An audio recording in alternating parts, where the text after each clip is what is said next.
28 जून सन 2022 Oman के इलाके धोफार से दो इंडियन इंजीनियर्स गायब हो जाते हैं। ये दोनों इंडियन इंजीनियर्स एक टेलीकॉम कंपनी के लिए जॉब किया करते थे और इनका काम ये था कि रेगिस्तान के बीचों बीच मोबाइल टावर को फिक्स करना था। एक ऐसा रेगिस्तान कि जिसका नाम है अल शिस्र, और अल शिस्र के रेगिस्तान में कोई इंसान नहीं रहता, बयाबान पड़ा रहता है, सिर्फ रेत ही रेत होती है और खामोशी। 29 जून को इनका राब्ता सुबह 10 बजे अपने हेड ऑफिस से डिस्कनेक्ट हो जाता है। ये दोनों तन्हा रह जाते हैं और ऐसे में ये बिल्कुल मंजर आम से गायब हो जाते हैं। कंपनी में थरथली मच जाती है कि ये दोनों गए तो गए कहां। सर्च ऑपरेशन शुरू होता है। ओमान की पुलिस को एंगेज किया जाता है, लेकिन ओमान की पुलिस इन्हें ढूंढने में नाकाम रहती है। ओमान की एयरफोर्स को एंगेज किया जाता है, यहां तक कि ओमान की आर्मी को भी एंगेज किया जाता है। 6 दिन ये सर्च ऑपरेशन चलता है और इनका नामो निशान नहीं मिलता। और फिर एक बद्दू चिल्लाता हुआ आता है, मिल गए, इनकी लाशें मिल गए। इनके पोस्टमार्टम के बाद एक ऑफिशियल रिपोर्ट बनती है और ऑफिशियल रिपोर्ट कहती है या तो इनकी गाड़ी खराब हो गई थी या फिर ये रेत में फंस गए थे, लेकिन कॉज ऑफ डेथ बताया नहीं जा सकता। और ऐसे में एक बूढ़ा बद्दू जो इस इलाके से बहुत गुजरा करता था, वो कहता है, ये शद्दाद की जमीन है, यहां से कोई वापस नहीं जाता, इस जमीन से कोई जिंदा नहीं निकलता। अब यहां पर एक सवाल है कि शद्दाद कौन था और ये उसकी जमीन है, तो ये उसकी जमीन इतनी कर्स्ड क्यों है? और इस बात को समझने के लिए हमें एक और जगह जाना पड़ेगा और वो जगह है यूनाइटेड स्टेट्स ऑफ अमेरिका। 2023 में अमेरिका की रियासत टेक्सास के एक क्लिनिक के अंदर एक बाप, एक बेटा और एक पोता लेटे हुए होते हैं। बाप की उम्र तकरीबन 70 साल है, बेटे की उम्र तकरीबन 45 साल है और पोते की उम्र 17 साल है। इन 3 नस्लों का खून एक दूसरे के अंदर पंप हो रहा होता है। इस कहानी का जो बेटा है उसका नाम है ब्रायन जॉनसन, और ब्रायन जॉनसन एक टेक सीईओ है जिसकी वर्थ $400 मिलियन से ज्यादा है, और वो अपने 17 साल के बेटे का खून अपने अंदर पंप कर रहा होता है। क्यों? क्योंकि ब्रायन जॉनसन का मानना यह है कि मैं मरना नहीं चाहता। My name is Brian Johnson. I've been spending millions of dollars creating an anti-aging protocol. I take 54 pills, red light therapy, plasma exchanges, and I'm going to be injected with my first gene therapy. Thanks, Doc. Really want to have multiple lifetimes with my son. 100 years is not going to be enough. So yeah, I hope you don't die. Bryan Johnson कहता है कि मैं ageing को reverse कर रहा हूं। मेरी biological age तकरीबन 18 साल है। और ब्रायन अकेला नहीं है। Amazon.com के फाउंडर जेफ बेजोस ने रिसेंटली एल्टोस लैब्स में $3 बिलियन लगाए हैं। Mission self rejuvenation. गूगल ने 2013 में एक कंपनी बनाई कैलिको के नाम से, और उनका ऑफिशियल मिशन पता है क्या है? उनका ऑफिशियल मिशन है solve death. Larry Allison, oracle के फाउंडर, ने $400 मिलियन इन्वेस्ट किए इस रिसर्च में। यहां तक कि लैरी एलिसन का कहना है कि मौत मुझे बहुत गुस्सा दिलाती है। मुझे समझ नहीं आता कि आज एक इंसान है और कल गायब। How can that be? दुनिया के अमीर तरीन लोग एक रेस में लगे हैं, मौत से बचने की रेस। वो अपनी दौलत से, अपनी टेक्नोलॉजी से वो सोचते हैं कि वो खुदा के डिजाइन को हैक कर लेंगे। लेकिन ये कहानी कोई नई नहीं है। 2023 में जो 2 इंजीनियर्स गायब हुए, एन उसी जमीन से, उसी जमीन पर आज से हजारों साल पहले कुछ और हुआ था। एक और इंसान था जो ये मानता था कि उसके पास अनलिमिटेड दौलत है, अनलिमिटेड ताकत है, और उससे वो भी मौत से बच सकता है, अपनी जन्नत बना सकता है। और आज उस इंसान को हम कुरान मजीद में शद्दाद बिन आद के नाम से जानते हैं। कहानी क्या है, आइए समझते हैं।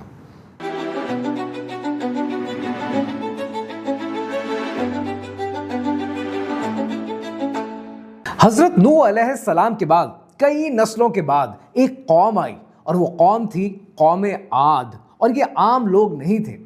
अल्लाह सुब्हानो ताला ने सूरह अराफ की आयत नंबर 69 में इरशाद फरमाया, और तुम्हें जिस्मों में ज्यादा ताकत दी, लंबे, ताकतवर, उनकी बिल्डिंग्स, उनके मॉन्यूमेंट्स सब मैसिव थे और इन सब में सबसे ताकतवर एक था।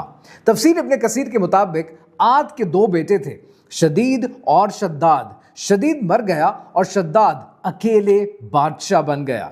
अब समझते हैं उसकी ताकत।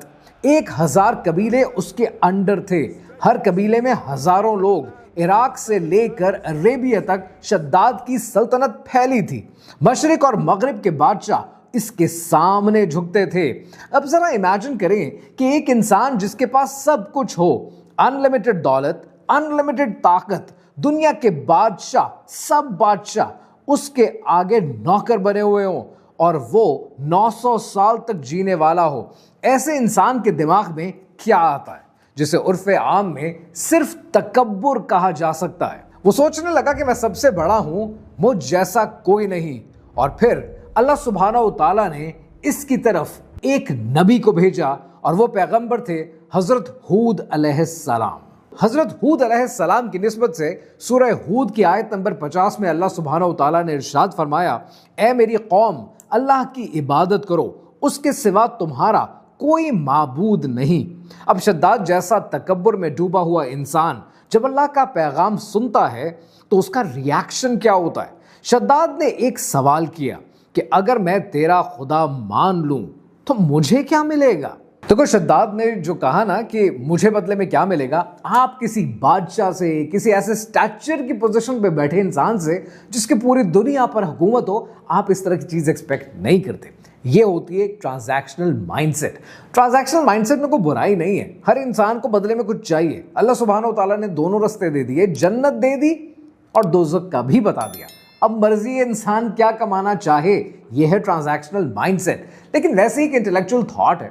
मैं अक्सर लोगों को कहता हूं कि हम अल्लाह सुब्हानहू तआला से सिर्फ इसीलिए मोहब्बत क्यों नहीं कर सकते हैं ना कि वो अल्लाह सुब्हानहू तआला है, वो सबसे बड़ा है। there's no doubt about it, there's no other question on it। देखो, कितने ऐसे लोगों के मैं मसाइल देखता हूँ, सारा दिन लोगों के मसाइल आते हैं कि फलाने की कहानी में ये हुआ, फिर वो इस तरह से बच गया, यूं हो गया। और मैं देख कर कहता हूँ सिर्फ अल्लाह ही ये कर सकता था और कोई इंसान नहीं कर सकता था। और मैं लिटरली कहता हूँ मैं अल्लाह का बंदा भी हूँ, अल्लाह से डरता भी हूँ, अल्लाह से दोस्ती भी बनाने की कोशिश करता हूँ। तो बट मेरा अगर ज़ाती तौर पे पूछोगे ना, मैं शायद अल्लाह का बहुत बड़ा, अल्लाह सुब्हानहू तआला का बहुत बड़ा फ़ैन हूँ। ऐसे किस्से सुनकर मैं कहता हूँ ये अल्लाह का काम है, ये अल्लाह के सिवा कोई नहीं कर सकता। सो ट्रांजैक्शनल रिलेशनशिप या ट्रांजैक्शनल माइंडसेट हर दफ़ा ज़रूरी नहीं होता है।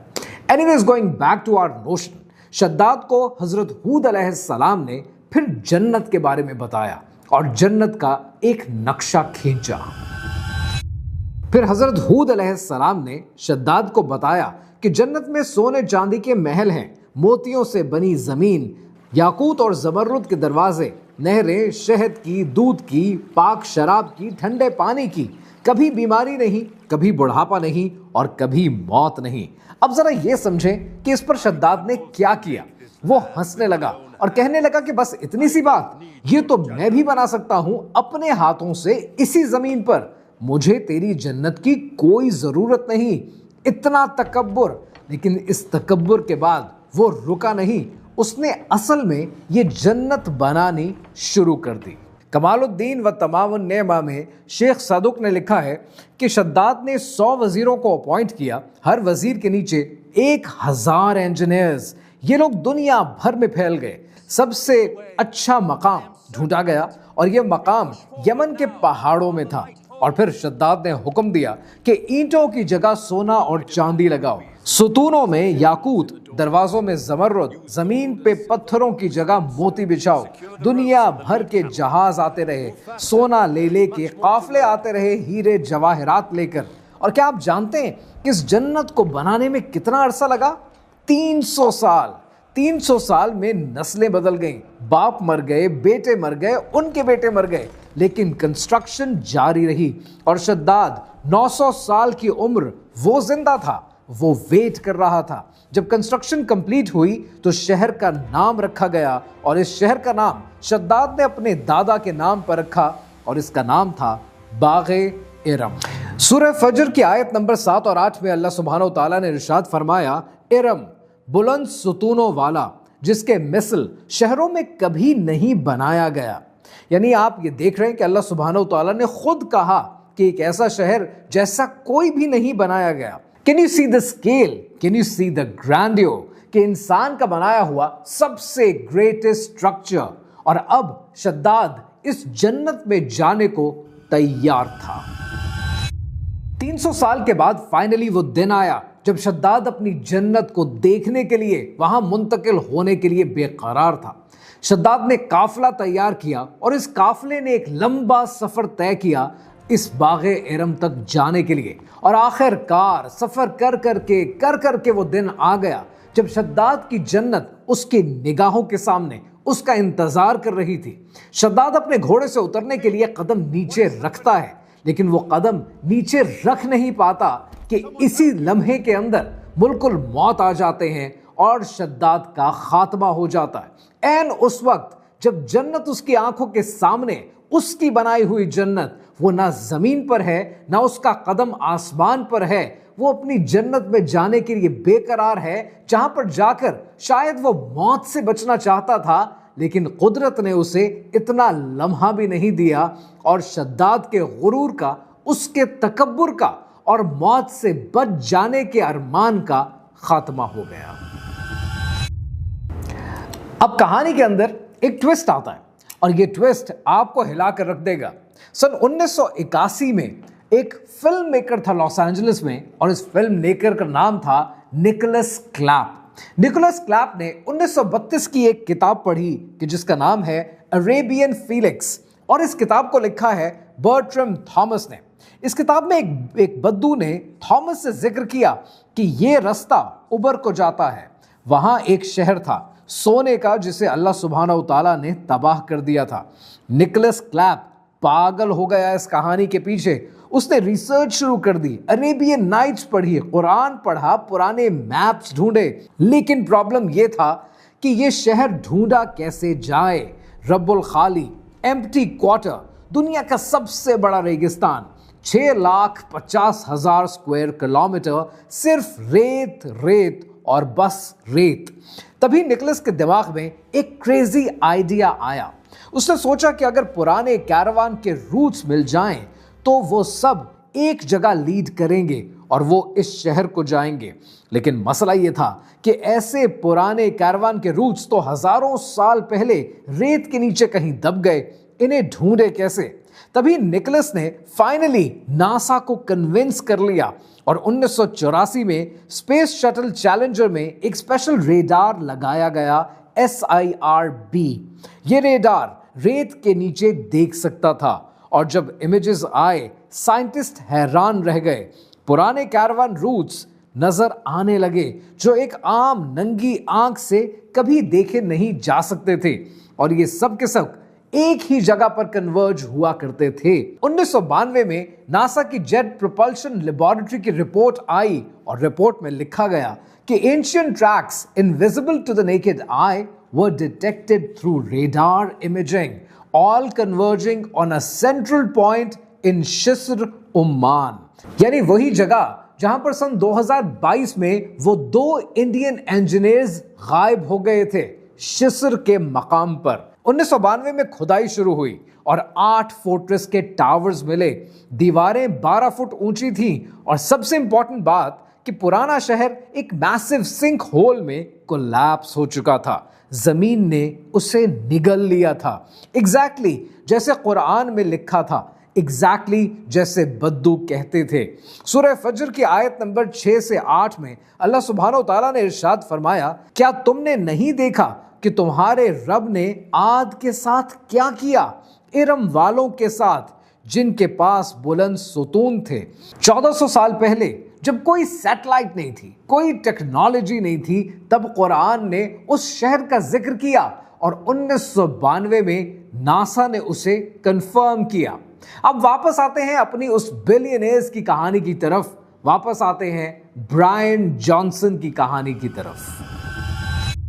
ब्रायन जॉनसन अपने बेटे का खून इंजेक्ट करवाता रहा। रिजल्ट उसने खुद एडमिट किया, नो बेनिफिट्स डिटेक्टेड।